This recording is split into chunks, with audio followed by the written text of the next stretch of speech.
Here are 5 reasons why your demos go wrong. And the tricky part is, most of them have nothing to do with your product. I've made all of these mistakes myself, by the way. First, you try to show everything. For a long time, I thought a great demo meant being thorough. So I showed everything. All the features, all the flows, all the options. I wanted them to see how powerful the product is. But what actually happened was the opposite. The more I showed, the harder it became for the customer to understand what really mattered. It all started to blend together. And when everything looks important, nothing really is. I remember one demo where the customer literally said, "This looks great, but I'm not sure where to start." That's when it hit me. More features don't increase value. They increase confusion. Second, you don't make the problem clear enough. You can run a perfect demo, but if the problem is weak, nothing will happen afterwards. I've had demos where everything went smoothly. Good questions, good flow, good reactions, and still no next step. Why? Because the problem wasn't strong enough to create urgency.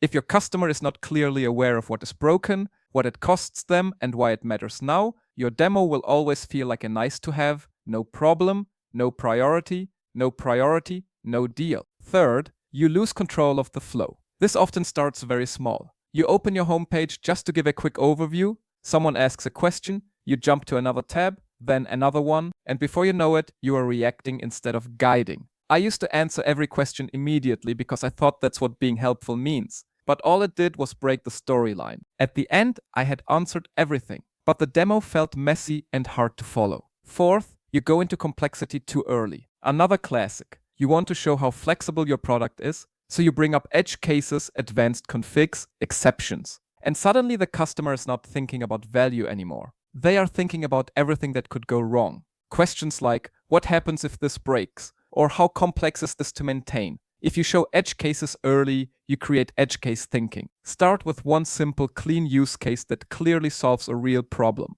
Once that lands, you can go deeper, and usually the customer will ask for it anyway. Fifth, you don't create enough contrast. This one is subtle, but it makes a huge difference. A lot of demos sound like this. This feature does X, and this one does Y. But there's no reference point. If you don't show how things work today, your solution stays abstract. People don't react to features, they react to change. For example, instead of saying, here you can generate reports automatically, say today you're probably pulling data from different systems and stitching it together manually every week. What I'll show you now is how that same report is generated instantly without any manual work. Now they feel the difference. If you look at all 5 points, they lead to the same issue. Too much noise, too much complexity, too much effort on the customer side. And your job is the opposite. You are there to remove noise, reduce complexity, and make it easy for your customer to move forward. Once you start thinking like that, your demos become shorter, clearer, and a lot more effective.